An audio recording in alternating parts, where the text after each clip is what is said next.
Doctor Carvajal. Buenas noches a los participantes presentes.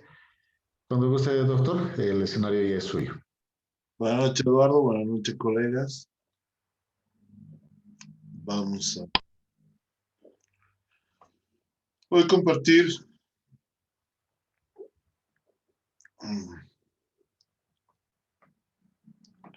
otra. Vamos a entrar a lo que es un poco criminología y medicina legal.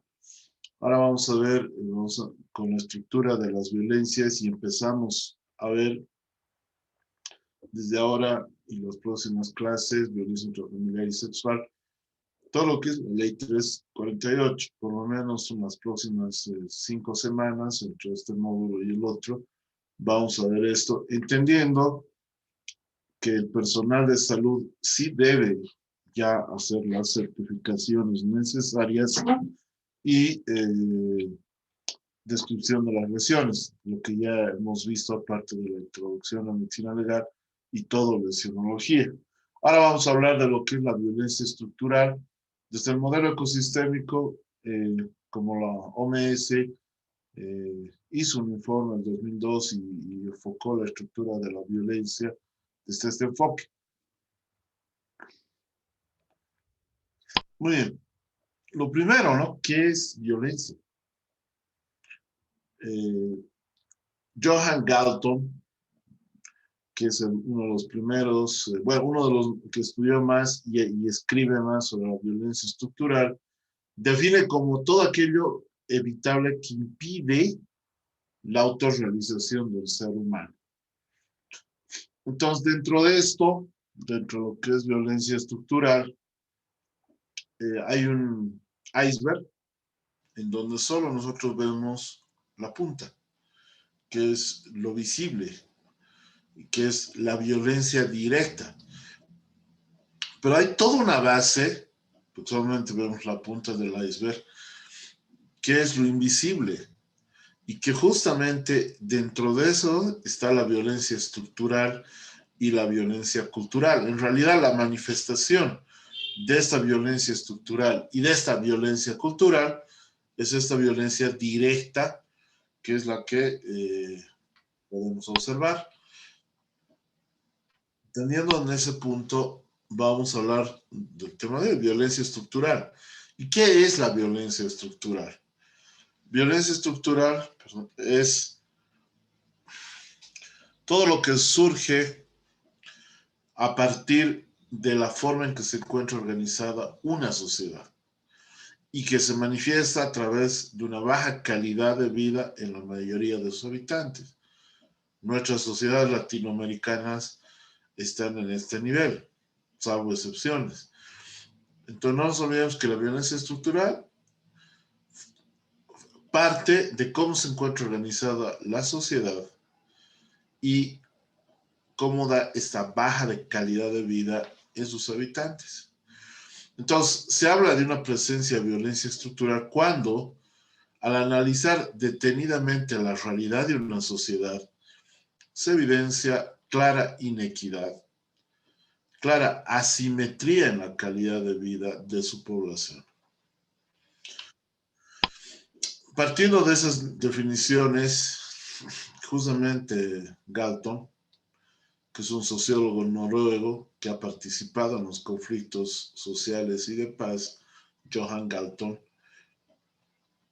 su teoría está centrada en este triángulo de la violencia que habla de la violencia cultural y la violencia estructural. La que habíamos dicho es la base del iceberg, que es la invisible, y la violencia directa, que es la punta del iceberg, que es la que se puede visibilizar.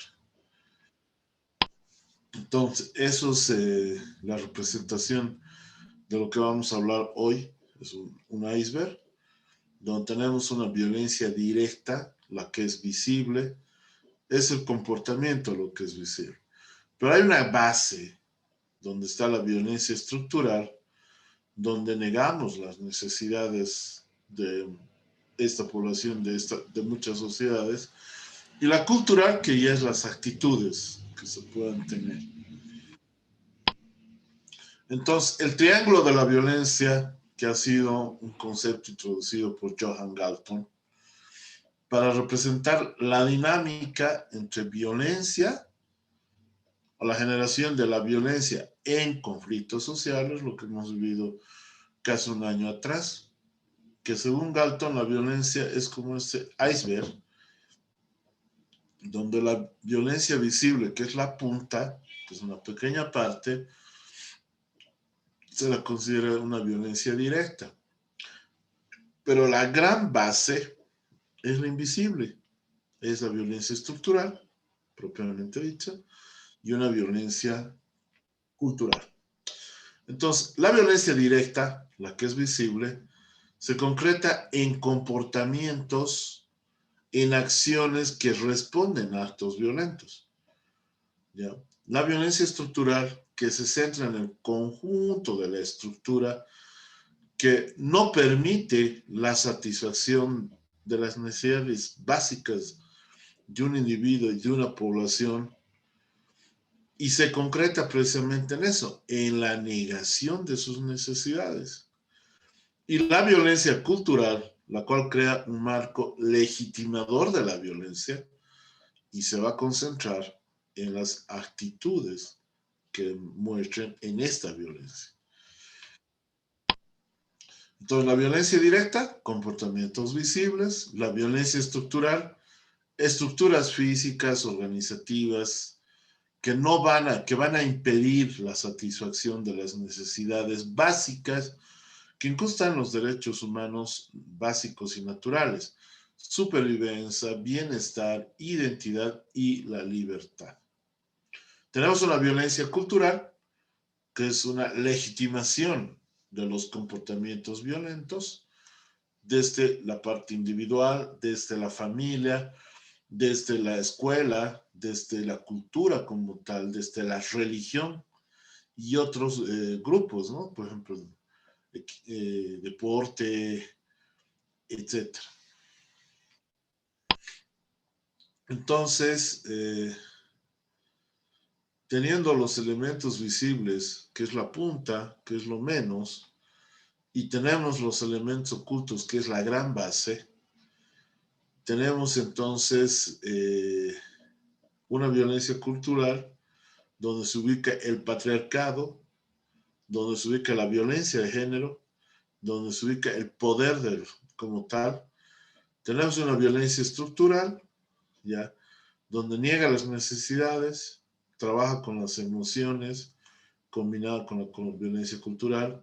Lo no visible está en las creencias, en los conceptos imaginarios, en los intereses, en los valores, en los sentimientos, que van a visibilizarse adoptando posiciones dentro de lo que va a ser la violencia psicológica, la física en lesiones, la sexual, los asesinatos, los feminicidios, los homicidios.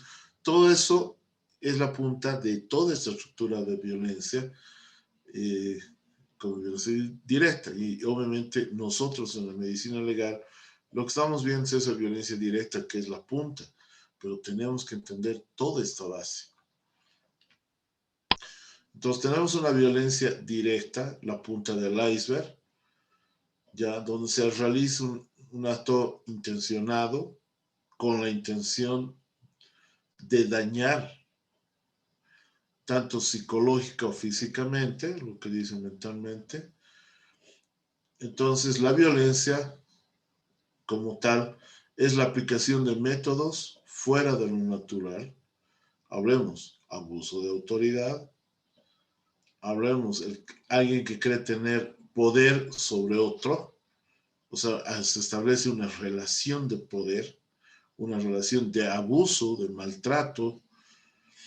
Se dan relaciones asimétricas, hombre, varón sobre mujer, padre sobre el hijo, para ejercer control.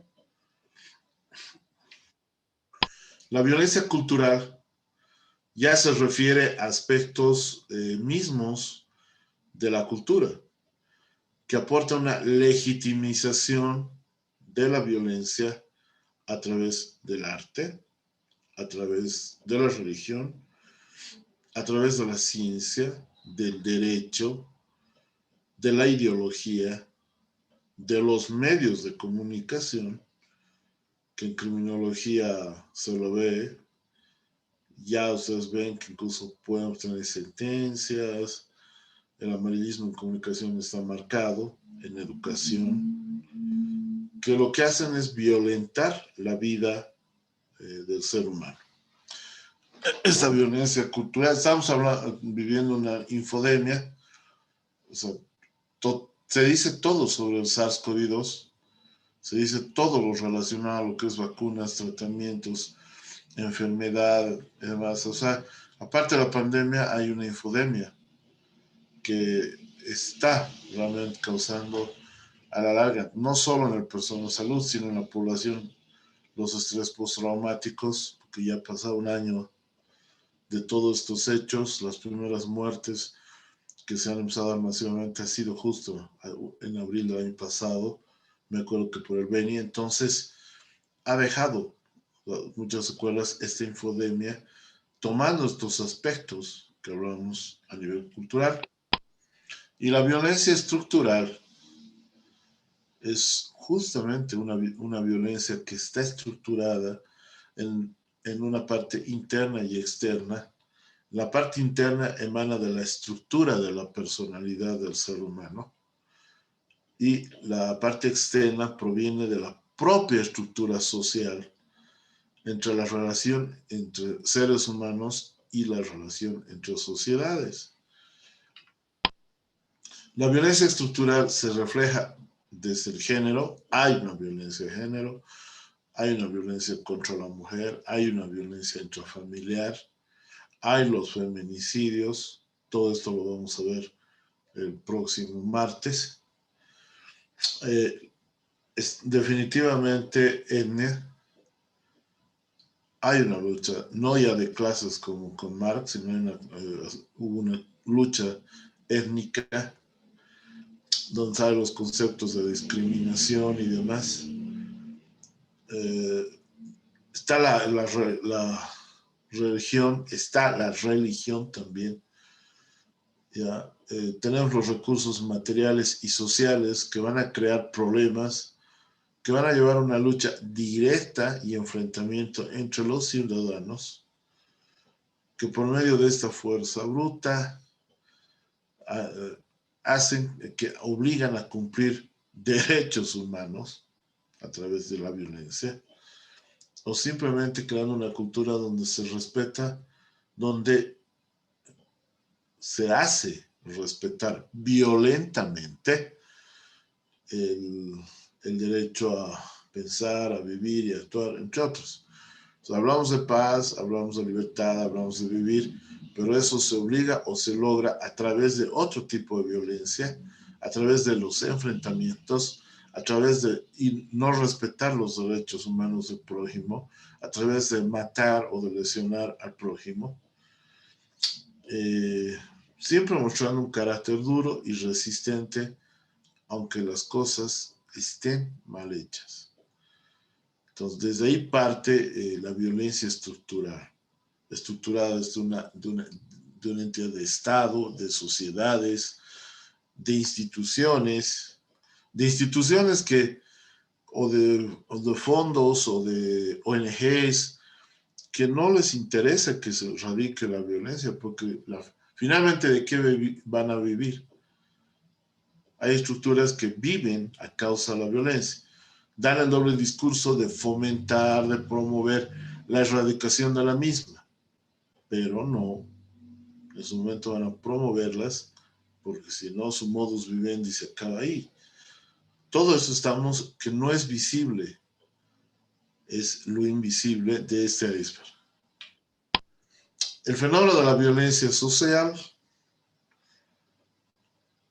ya, una encuesta sobre la violencia familiar, así que no te metas, pum, al hijo, ¿no?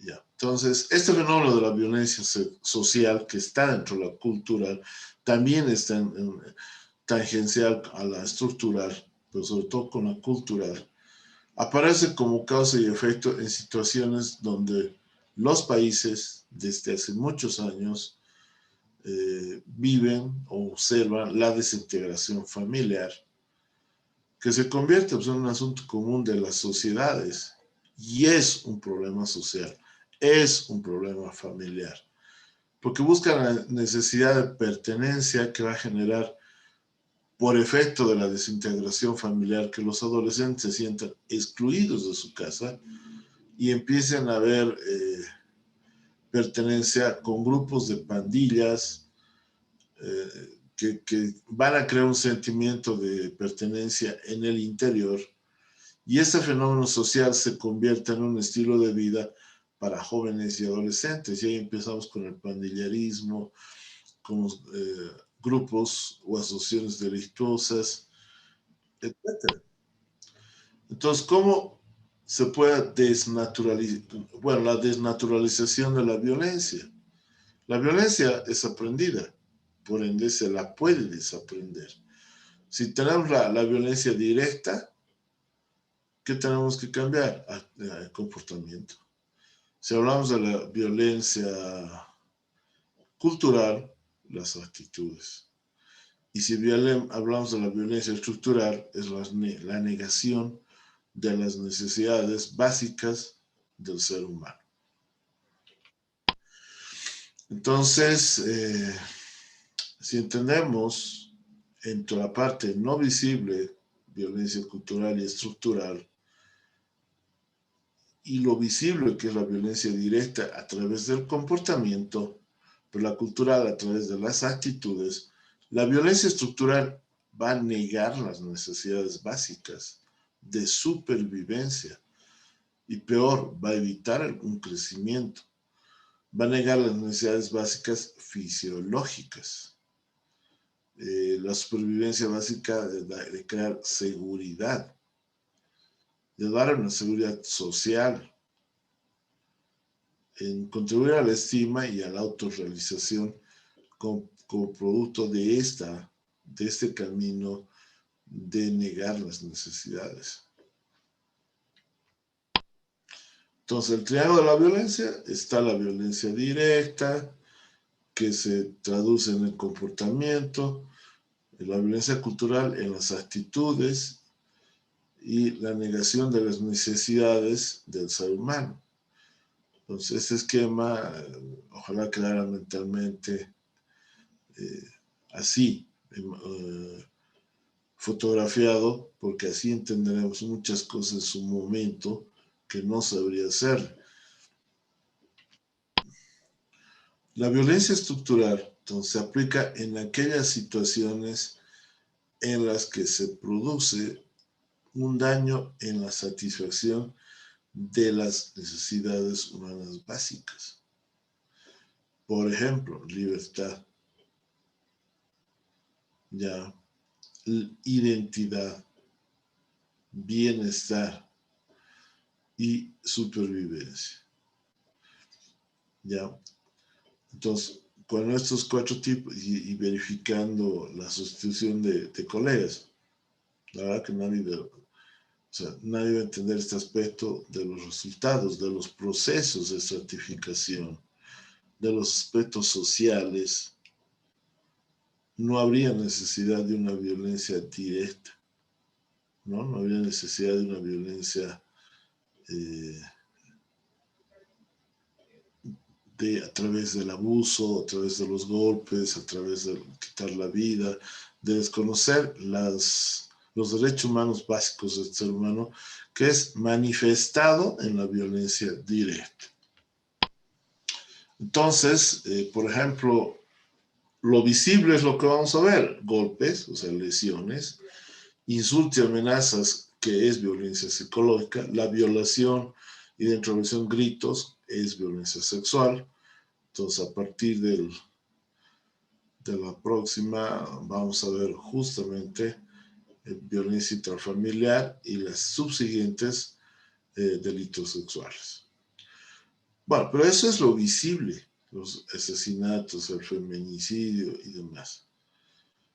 Pero, ¿qué pasa con lo invisible? ¿Qué pasa con el control psicológico, con el control económico, con el chantaje emocional, humillación, desprecio, ridiculización, desvalorización de uno mismo. Entonces, ahí vemos lo visible o invisible. Y ahí está lo estructural, cultural y directa, y se puede transversalizar en cuanto se tengan las experiencias, ¿no? Entonces, tenemos cultural, que es valores inadvertidos, obediencia y sumisión, machismo, infidelidad, discriminación. ¿Ya? Actitudes, intolerancia, 5X, indiferencia, 13X, o sea, se va la mala comunicación. Tenemos la estructural, donde está terratenía adversa, habitantes pobres, crisis en el campo, discurso presente, pero no en la edad, etcétera. O sea, se va, si ustedes ven solo el triángulo, van asociando muchos aspectos. Por ejemplo, esto, mamá, ¿qué es la violencia en esas condiciones? Él lo hace. Entonces, esto, o esto, ¿cuántas veces? No, ojalá no hayamos visto y pasado de largo.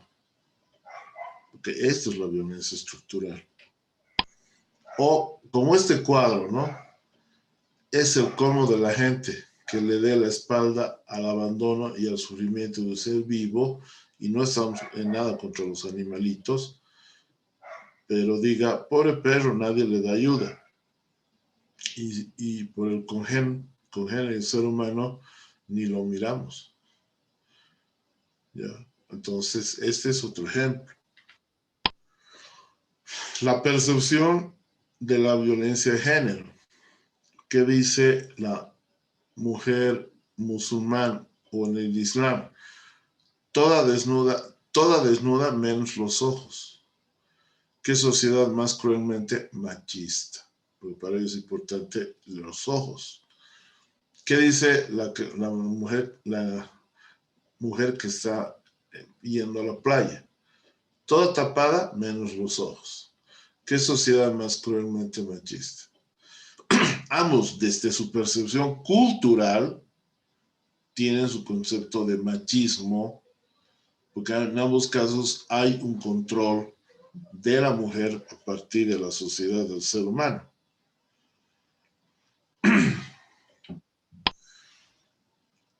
O a nivel religioso, los pastores ya de Hollywood que diezman, que piden que diezmen, o si no van a diezmar a ellos, irán al infierno.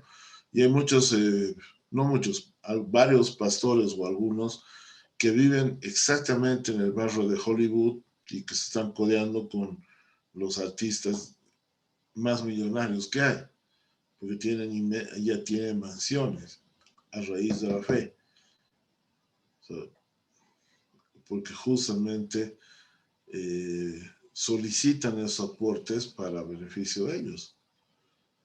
¿Ya? Entonces está la manipulación religiosa.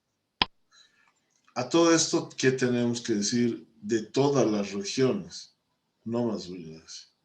Definitivamente no más violencia. Entonces, lo que ya hay una propaganda de Amnistía Internacional, donde, por ejemplo, se puede hablar en base a la violencia estructural, una violencia de género que se va a dar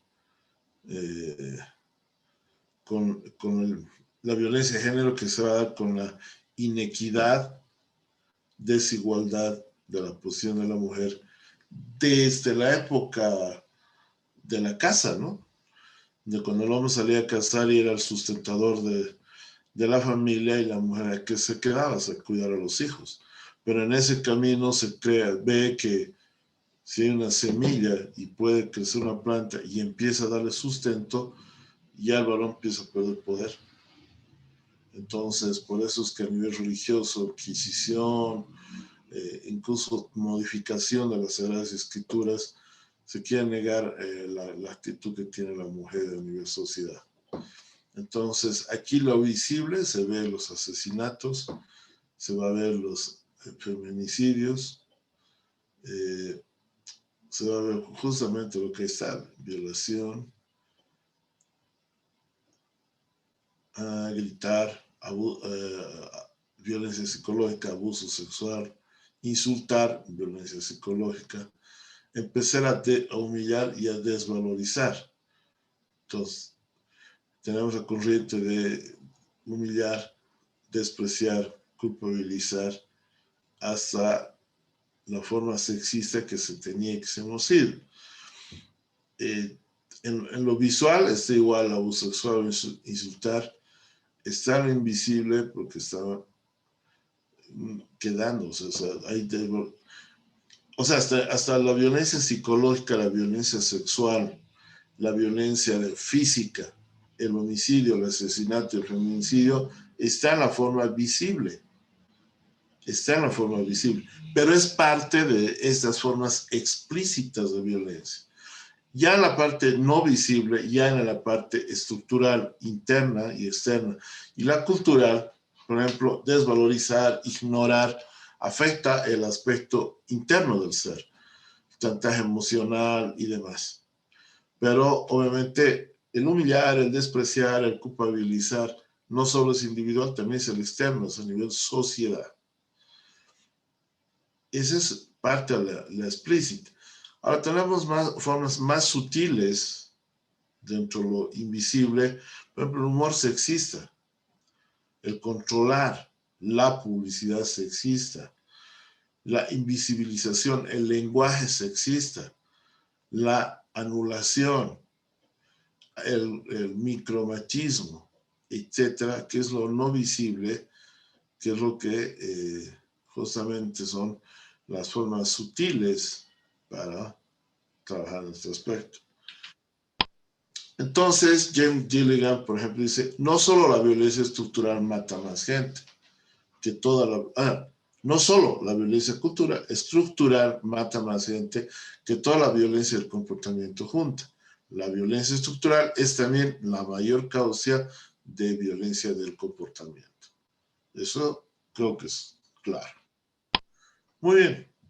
Ahora vamos a hablar de lo interno, del ser, porque ya desde la próxima vamos a hablar de lo externo, ya lo social, la posición de la persona y los tipos de violencia. Entonces tenemos que entender o preguntarnos si existe una base neural de las emociones y sentimientos. Por supuesto que sí. Y realmente es como todo lo ven. O sea, si ustedes ven esos círculos, unos lo van a ver que se está moviendo.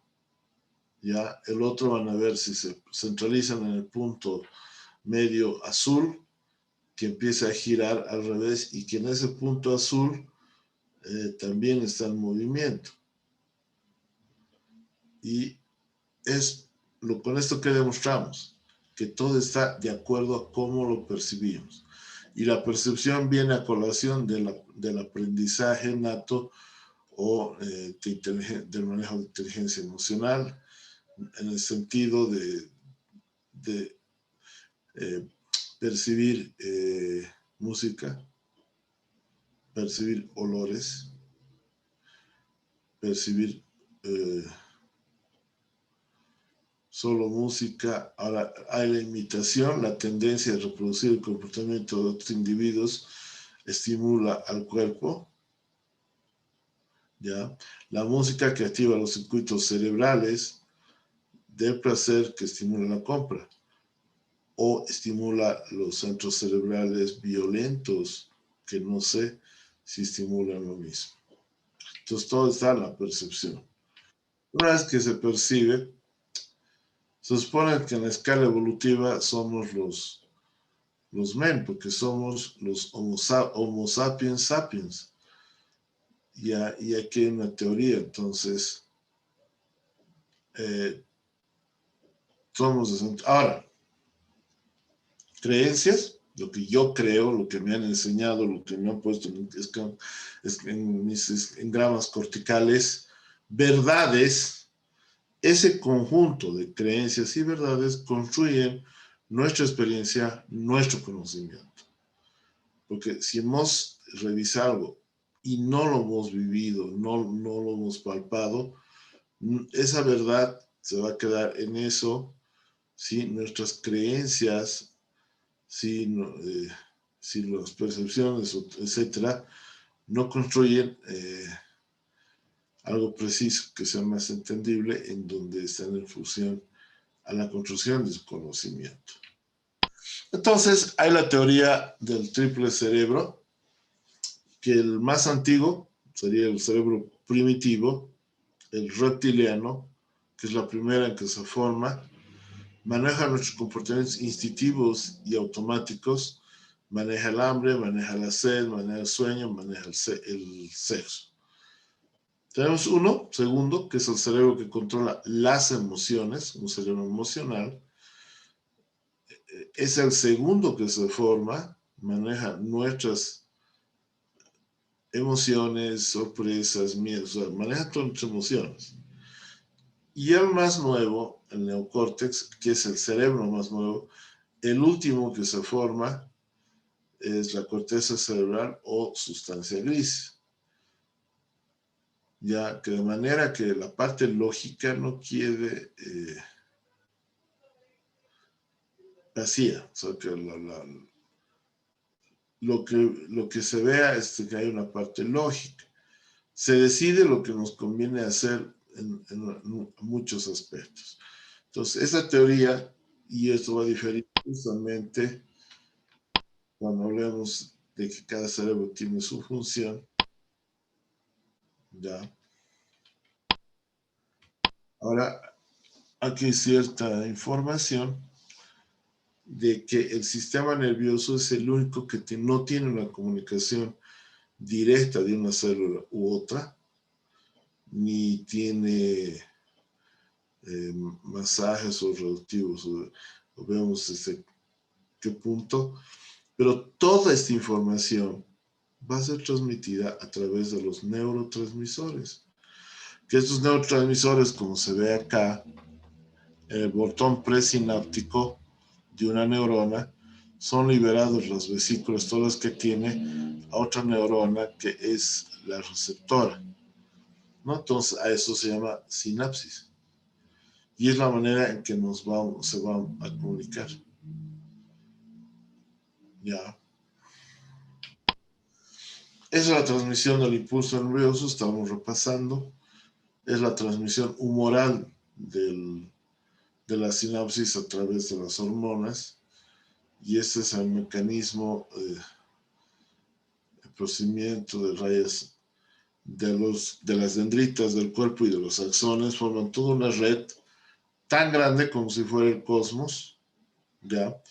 Entonces, esta red va a crear justamente ese tipo de receptores donde sí puede haber transmisión, por ejemplo, del estado de alerta, del estado de huida, del estado de negación, tal. Entonces, lo primero que tenemos que ver es que las violaciones puede o no comenzar con las emociones. Y las emociones son el modo en que el sujeto se siente a sí mismo afectado por la que es experimental. Emociones, sentimientos manejados por el cerebro límbico, ¿ya? Que es el cerebro mental de las emociones, el afectivo. La fisiología de las emociones va a contar con un aspecto cognitivo, ¿no? Obviamente afectivo, cultural y somático, pues va a contar, porque la persona que han abierto de tal tema y se emociona y más va a contarlo. Va a estar en juego el cognitivo, el afectivo, el conductual y el somático. Todo esto tendría nada más que estar como ícono, ¿cierto? Perdón, como, bueno, es una abreviatura que ahorita no lo voy a decir. Entonces vamos con el aspecto cognitivo. O sea, a ver, quiero explicar. Toda emoción, si a mí me hago poner una inyección, y le tengo miedo, es porque algo que he vivido se ha quedado en mi engrama cortical y ha hecho que yo le tenga rechazo o empiece a transpirar, empiece a sudar, empiece a tener más taquicardia por el miedo a ese aspecto afectivo, ya, que voy a tener, o ese aspecto que lo estoy viendo, que lo voy a vivir, conductual, que va a tener manifestaciones somáticas. Hay personas que no nos son indiferentes porque en algún momento ha habido una amistad, una relación, etcétera, y hay una percepción positiva. Lo contrario, ¿no? Entonces hay un rechazo porque en algún momento has tenido algún conflicto, problema profesional, etcétera. Entonces, no podemos separar lo emocional con lo cognitivo. Y eso está incluso en inteligencia emocional.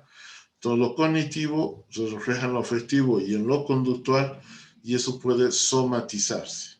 A eso quiero ir. Hay las bases neuroanatómicas, son justamente las hormonas, pero también las catecolaminas, todo eso, los neurotransmisores. Los neurotransmisores, los primeros que nos mantienen, que estamos vivos, que estamos en estado de alerta, es la epinefrina y norepinefrina, como también la conocen como noradrenalina y adrenalina. Como neurotransmisor, ya es liberado por el locus coeruleus. Como hormona, ya sabemos que está en la médula suprarrenal. La serotonina por el sistema límbico, la dopamina por la sustancia nigra estriada del sistema mesolímbico, la acetilcolina por el cuerpo estriado, los neuropéptidos o endorfinas por la neurohipófisis, por eso, y el GABA, que otros aminoácidos que son producidos. ¿Qué se caracteriza? Que la duración y la concentración es minutos, no va más allá. Si sigue activando la parte emocional, entrarán los neurotransmisores, y el estresor si sigue, empezaremos a gastar nuestra base de energía. ¿Ya? Pero no ha llegado ninguno de estos conflictos hasta eso, incluyendo el COVID. ¿Por qué? Porque tenemos un mecanismo natural de adaptación a la adversidad que se llama resiliencia. Dentro de las bases neuronales de las emociones está el hipotálamo, que no tiene más que, aquí tiene una semillita, más del tamaño de una avena, ¿ya? O una arveja, si vale el término. Pero el hipotálamo, que se conecta con el sistema límbico, son los sistemas que trabajan en información útil entre el medio externo y el medio interno, o sea, la información, el aprendizaje, etc. El hipotálamo es arvejita que se sitúa cerca a la parte media, cerca a la silla turca del estenoides. Este hipotálamo que se encuentra entre el piso anterior y medio mantiene el hipotálamo mantiene la homeostasis, mantiene el equilibrio interno, ya entre los sistemas del medio interno, organizado por los cambios del medio externo. Es una propiedad que tiene el centro coordinador general al hipotálamo. Él regula, ese tamañito de órgano regula el equilibrio de todo el cuerpo, regula la homeostasis y regula todo lo que es control de síntomas y demás. El hipotálamo influye sobre el medio interno en dos vías. Una vía directa, por eso les he dicho, es la neurotransmisores, que está dada por el sistema endocrino y el sistema nervioso actual. Y una vía indirecta, que facilita o inhibe las emociones, que orientan a un individuo facilita las emociones de un individuo o de un grupo que buscan un equilibrio del medio interno. ¿Ya? Pero esta es una fase indirecta. Y tenemos la regulación endocrinológica a través del hipotálamo, la conexión con la hipófisis, adenohipófisis y neurohipófisis. Con la neurohipófisis es regulada por un sistema vascular de información. Es no es neurotransmisor, pero me entiendes, es una información que se transmite en forma líquida o en forma humoral al principio y en forma vascular después, ¿no? O sea, vascular. Lo que quiero decir es que la neurohipófisis tiene una conexión no de neurona a neurona directamente, sino tiene una conexión a través de un sistema capilar, de un sistema cava, que empieza en capilar y termina en capilar, eso ya lo han visto, pero en ese sistema vascular es manejado a través del hipotálamo, todo el medio interno, y a través de la neurohipófisis. Pero tenemos la adenohipófisis, que regula humoralmente a más del 60% del sistema hormonal. Le regula, por ejemplo, la prolactina para la lactancia, regula el ciclo sexual, regula a través de la insulina y el glucagón el equilibrio del azúcar, la glándula adrenal, la tiroides, etc. O sea, todo este endocrino regula las bases del equilibrio del medio interno. Dentro de la regulación autónoma tenemos un sistema parasimpático y simpático. Ya dentro del parasimpático tenemos la miosis, que es la que cierra, se da autónomamente. Esta regulación autónoma, por ejemplo, tiene dos subsistemas del sistema autónomo. Un simpático, que hace que el ojo se abra, o sea, una midriasis, que disminuye la secreción a través de la glándula salival, que se produzca una broncodilatación a nivel pulmonar, que el corazón aumenta con frecuencia y la fuerza de contracción, que a nivel del corazón hace que la contracción de los vasos sanguíneos, excepto los coronarios. En el estómago, intestino, disminuye la motilidad de contraer, etc. La vejiga igual, relaja el detrusor y contrae que el trígono y el esfínter sean regulados por través de su esfínter. Y, por ejemplo, a nivel genitales, estimula la eyaculación, la piloerección. Todo el sistema parasimpático casi es al contrario. En los ojos está la miosis, glándulas salivales que aumentan las secreciones, broncoconstricción. En el corazón disminuye la frecuencia cardíaca. En el estómago e intestino aumenta la motilidad de las secreciones y en la vejiga contrae el detrusor y relaja el trígono del esfínter. El sistema límbico, que complementa al hipotálamo, que filogenéticamente sí es arcaico, el otro se encarga del medio interno y de la homeostasis. El sistema límbico se encarga exactamente de la vida emocional, ¿no? El modelo del centro de representación cortical.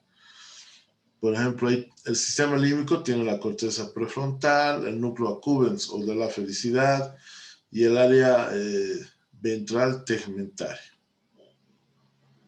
Es lo que estamos viendo ahí, todo ese sistema.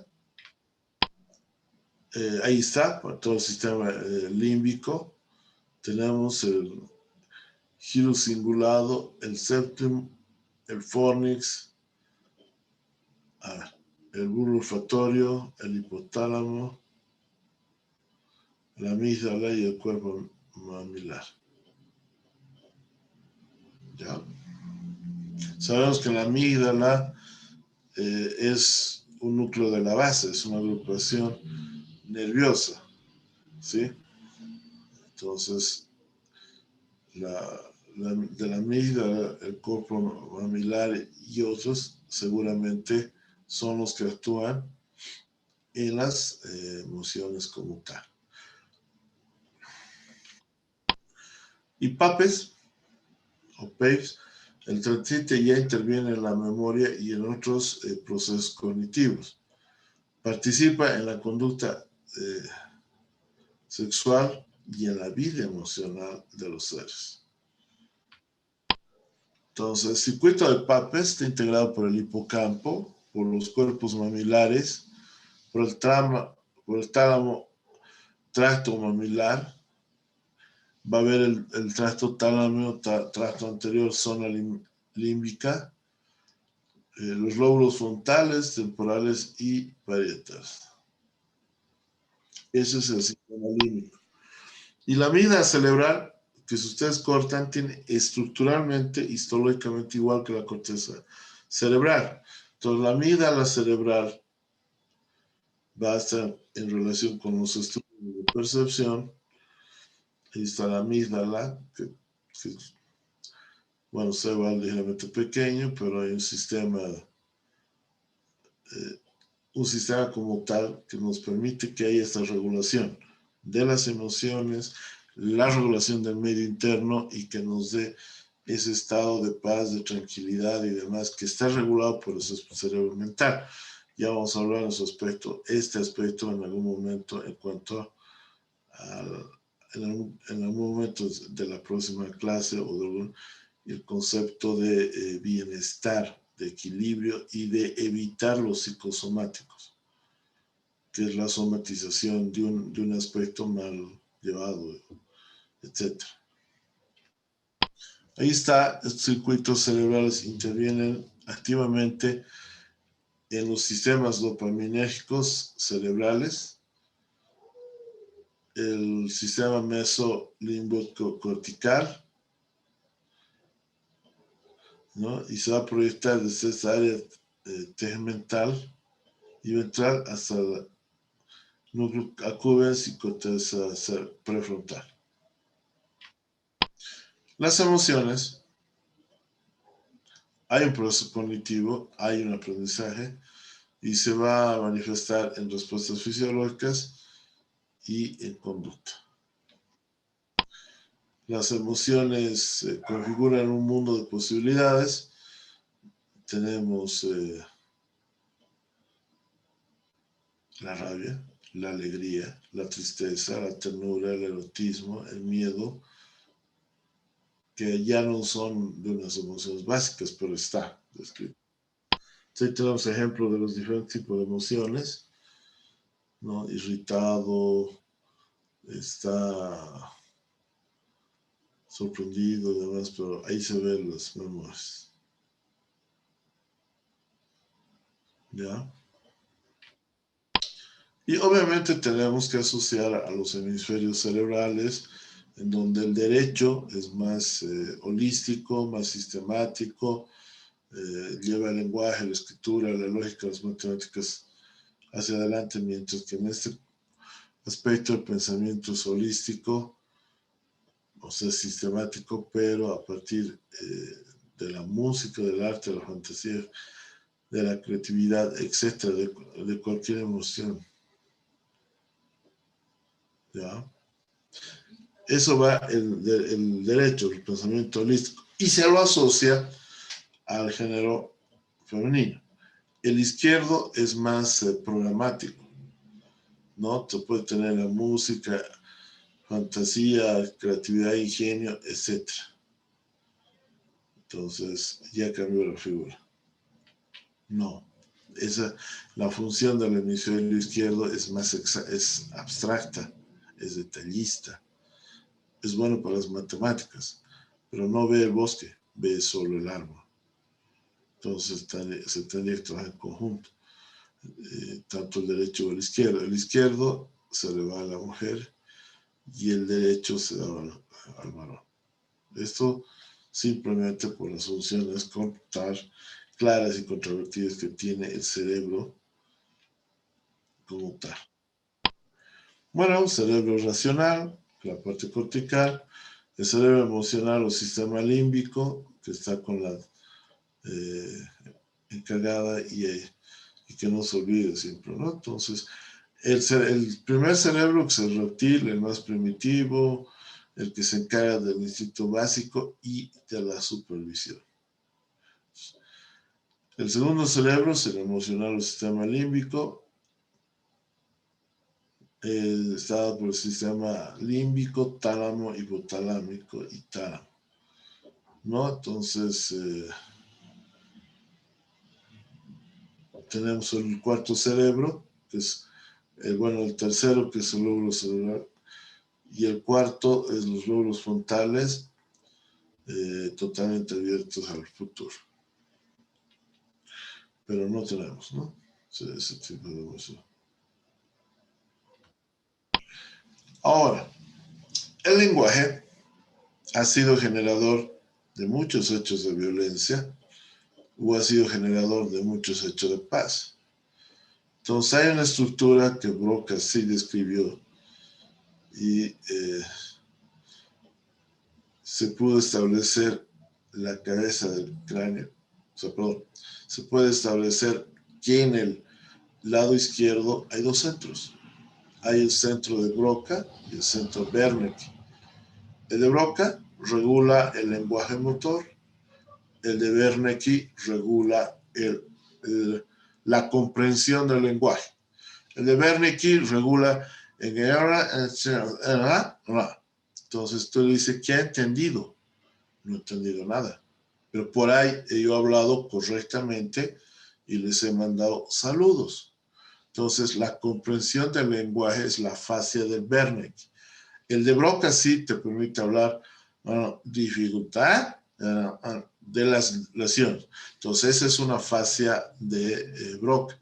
Y hay un circuito que lo regula y lo comunica, que es el fascículo arcuato o el fascículo arcuado, que debería estar acá, que ha sido reseccionado, pero está solo en el lado izquierdo. Ya obviamente por propiedades cerebrales en algún momento que vi lesión en el derecho, o sea, el otro hemisferio ha asumido la función, pero bueno, eso ya es más neurología. La clasificación ecológica de las emociones: al miedo se le da el invierno, a la rabia se le da la primavera, la alegría al verano y la tristeza al otoño. ¿Ya? Esas son las diferentes emociones que se reflejan. No se olviden del lenguaje verbal, pero sobre todo del lenguaje no verbal. El lenguaje no verbal nos va a decir todo, ¿no? Por ejemplo, en el lenguaje no verbal está la alegría, tristeza, rabia, miedo o asco, ¿ya?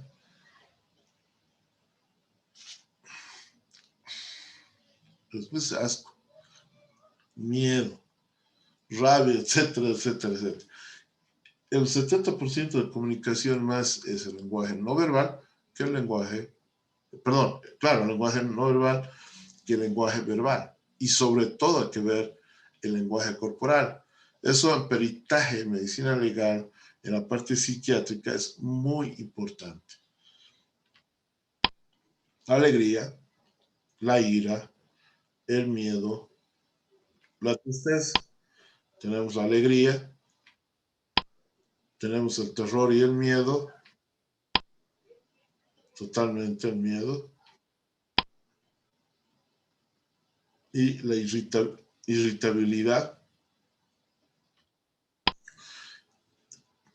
Todos estos aspectos que habíamos dicho, la clasificación ecológica, miedo, ansiedad, el miedo te va a llevar a un estado de ansiedad, ¿ya? Un inicio de una síndrome de depresión aguda que puede llevarte incluso a un suicidio, ¿no? Entonces, el miedo te lleva a ansiedad. La tristeza te va a llevar a una depresión. La alegría a un periodo de manía. Y la rabia a un periodo de agresividad. Entonces, no nos olvidemos. Si tenemos miedo, nos va a llevar a ansiedad. Si sentimos rabia, nos va a llevar a agresividad. Si sentimos tristeza, a la depresión. Y si sentimos alegría, al periodo maníaco, ¿no? ¿Cuáles son las manifestaciones clínicas de la depresión? Rapidito, pues esto se lo sabe: ánimo deprimido, sentimientos de culpa, ideas de suicidio, insomnio, disminución del interés, retraso psicomotor, ánimo deprimido, sentimientos de culpa, ansiedad, pérdida de apetito de peso, cambios emocionales, ¿ya?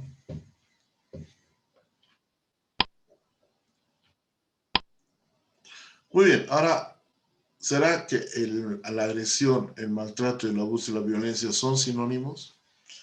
Veamos, porque en la prensa a veces lo utilizan como tal. La agresión, que hay un tipo de agresión defensiva, de respuesta adaptativa, de un mecanismo de supervivencia, que todos los seres vivos lo tenemos, no solo el ser humano. La agresión ofensiva, que solo lo tiene el ser humano, en algún otro homínido sí se lo ha visto muy, muy primitivo, que es un comportamiento aprendido donde buscamos una recompensa directa, donde nos tiren bola, donde podamos manipular. Y eso lo aprendemos en nuestros modelos. Y los primeros modelos somos los padres o las madres, la familia. No la tele, no, eso es parte, pero el primer modelo somos nosotros. Esto ofensivo. Y empieza cuando ya se da de lactar. Entonces el abuelo cuando llora se le da a la mamá, y cuando deja de llorar y ve que se retira, y si vuelve a llorar, ese momento viene, ya empieza una etapa de manipulación. Eso es lo que dice la psicología. Entonces, dentro de la agresión, donde es una capacidad para defenderse ante los peligros potenciales del exterior, todos los seres humanos tenemos. Si tiene ahorita un oso o un cocodrilo, no va así, yo voy a defenderme, no, mentira. ¿No es cierto? Entonces, o lo va a enfrentar si sabe que puede vencer. Entonces es para defenderse. Es una respuesta adaptativa, es una estrategia de afrontamiento y es un mecanismo de supervivencia.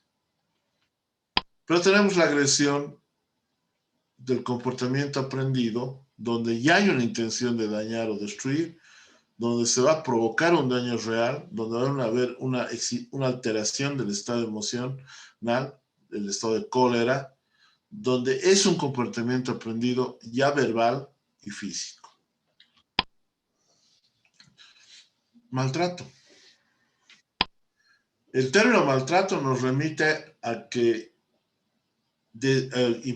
intencionalmente o de manera voluntaria tengamos el desconocimiento del otro ser humano en sus derechos humanos más básicos, como son los deseos y las necesidades de alimentación, de libertad, de comunicación, de etcétera, etcétera, etcétera.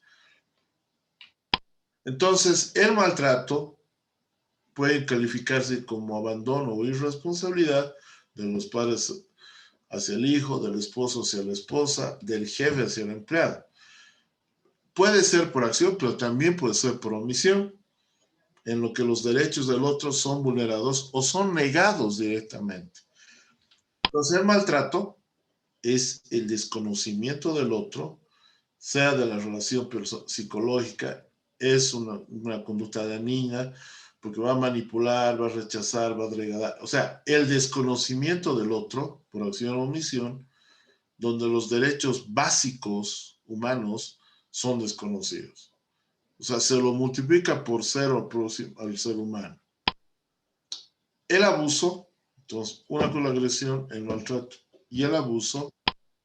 El abuso es la relación interpersonal que regula poder. ¿Qué es el abuso? El abuso es la cronicidad del maltrato, porque es un maltrato en el tiempo prolongado, entonces ya es abuso. Y dentro del abuso, está ahí, vamos a ver que la conducta agresiva que va a llevar al maltrato, el maltrato que va a llevar al abuso, en su conjunto es violencia. O sea, desde la conducta agresiva, ofensiva, no defensiva, ofensiva, que nos va a llevar al maltrato, al desconocimiento de los derechos humanos por acción o omisión, y su cronicidad, que es abuso, todo esto es violencia. ¿Qué es la violencia?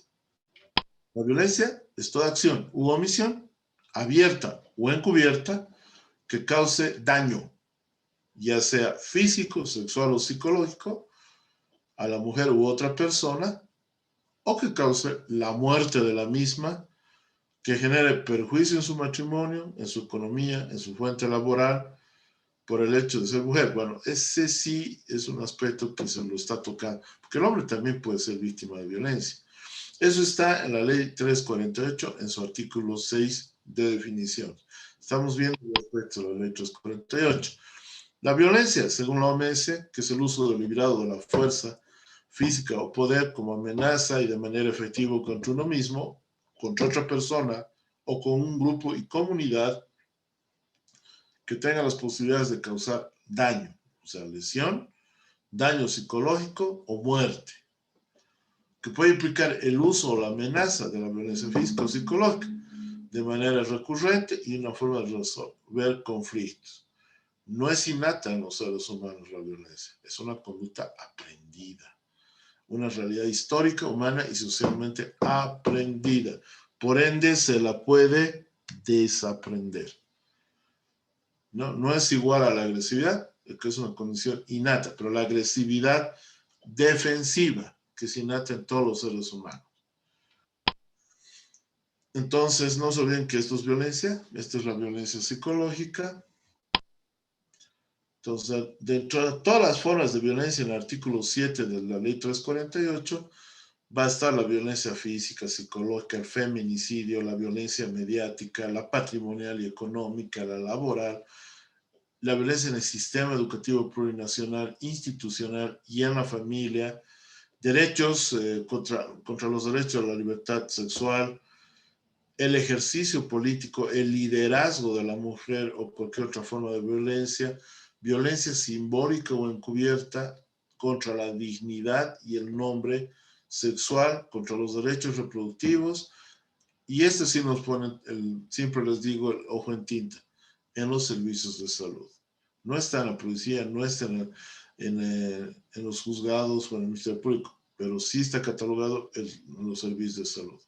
Y eso nos debe llevar a reflexionar doblemente. Obviamente, esta ley 348 también tiene principios y valores, el de vivir bien, el de igualdad, inclusión y trato digno, complementariedad, armonía, igualdad de oportunidades. Todo eso cada uno está definido en la ley.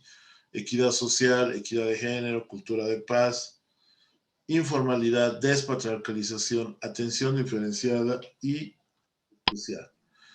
La palabra es eufónica, no es para causar daño, no es la palabra que le multiplique por cero a la víctima. ¿Qué decía Nelson Mandela en su informe?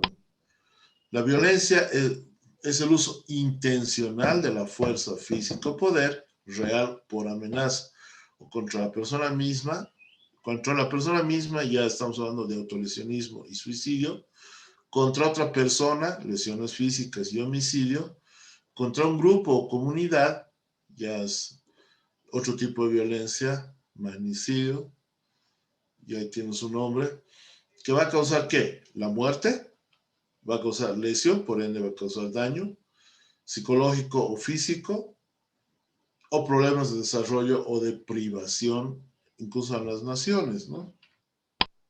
Entonces, la violencia en general. Vamos a hacer la clasificación de la violencia, ya lo ha dicho la definición, infligirse a uno mismo, a un individuo o a un grupo pequeño de individuos o a un grupo más grande. Entonces, la violencia es autoinfligida, interpersonal y colectiva. La autoinfligida da el comportamiento suicida y las autolesiones. La interpersonal tenemos la de familia o pareja, la de familia a menores de edad, a la conyugal o de género y al adulto mayor. Y la comunidad o extrafamiliar entre amistades y extraños, que es exactamente lo mismo que mostramos acá. Pero se transversaliza con los tipos de violencia. La violencia física, sexual, psicológica, y vamos a separar la de privación o negligencia, que en otros libros está dentro de la psicológica. Entonces tenemos la violencia suicida, tenemos el autolesionismo, la bulimia está dentro del autolesionismo, la anorexia, la bulimia anorexia, la dismorfobia. Dentro de la interpersonal está la familiar y comunitaria, que se va a transversalizar física, sexual, psicológica. Entonces, la violencia intrafamiliar, que la vamos a ver a detalle la próxima semana, ya abarca violencia a niños, a la pareja y al adulto mayor.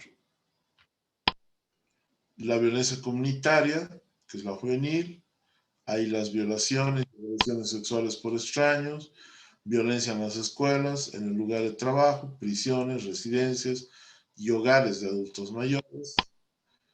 Está la violencia juvenil, la colectiva, que va a ser social, política y económica, que se va a transversalizar.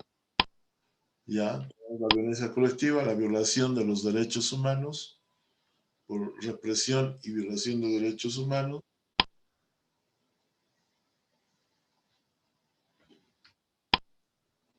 Conflictos armados, genocidios y el terrorismo. Esos eran los tipos de violencia. Las formas de violencia tenemos como la naturaleza de la violencia física, sexual, psicológica, privación o desatención. Por ejemplo, la violencia física ocurre con la violencia física con algún tipo de arma que va a provocar lesiones externas, internas de ambas. Tenemos la violencia física. La psicológica es toda acción u omisión que va a causar daño a la autoestima, a la identidad y desarrollo como persona. Tenemos la violencia sexual, que es todo acto de una persona en relación de poder que obliga a tener relaciones contra su voluntad o que participe en interacciones sexuales que van a llevar a la victimización. La de privación o abandono es no brindar alimentación, educación, salud y cuidado. Todas se van a transversalizar y obviamente va a haber vínculos entre las violencias. Las consecuencias de las violencias. Consecuencias para la salud, sí. Físicas, mental, conductiva, reproductiva, infecciones de ITS. Costos directos, médicos, salud mental, saturan los servicios de emergencia, servicios legales y judiciales. ¿Cuáles son los costos indirectos? Muertes prematuras, muertes maternas, pérdida de la productividad, ausentismo laboral, desarrollo económico bajo, calidad de vida y personas intangibles. ¿Cuáles son los factores de riesgo? Familias problemáticas, crecimiento urbano rápido y desordenado, procesos de exclusión social, dinámicas de violencia y uso de drogas, cultura de la violencia, impunidad. Hemos dicho ya que es un modelo ecológico, que tenemos factores de riesgo individual, demográficos, desórdenes psicológicos, historias de abuso, en relacionarse por relación de padres, conflictos de pareja, amigos involucrados en violencia, comunitaria, exposición social de la mujer, definitivo, concentración de la pobreza, aislamiento social, tráfico ilegal de drogas, sociales, inequidad, normas que apoyan la violencia, disponibilidad del arma de fuego, debilidad política o social, violencia en medios de comunicación. Estos son los factores de riesgo.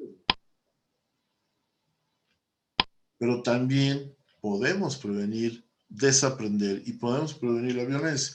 A nivel individual, con programas de desarrollo social, con entrenamientos vocacionales, no solo trabajar con las víctimas, sino con los victimadores, cuidado y apoyo a la víctima y al victimador, en relacionar programas de entrenamiento a padres de familia, visitas al hogar, programa con menores, terapia familiar, comunitaria, reducción de acceso a bebidas alcohólicas, identificación y referimiento de personas en riesgo a exposición de violencia, mejora el acceso de los servicios de salud y trauma sociales, información para el público, fortalecimiento de las políticas de los sistemas policial y social, reducción de pobreza y desigualdades, reformas educativas, reducción al acceso a medios, programa de generación de empleos. Y lo que decía Nelson Mandela para despedir en su informe de la violencia. Debemos hacer frente a la raíz de la violencia, solo entonces transformaremos el legado del siglo pasado del lastre oneroso en experiencia aleccionadora. Bueno, este tipo de clases solo avanza más en criminología, pero bueno, no sé si hay alguna pregunta. Pueden habilitar sus chat o micrófono. Doctor, buenas noches. Flor. Una cosita que tal vez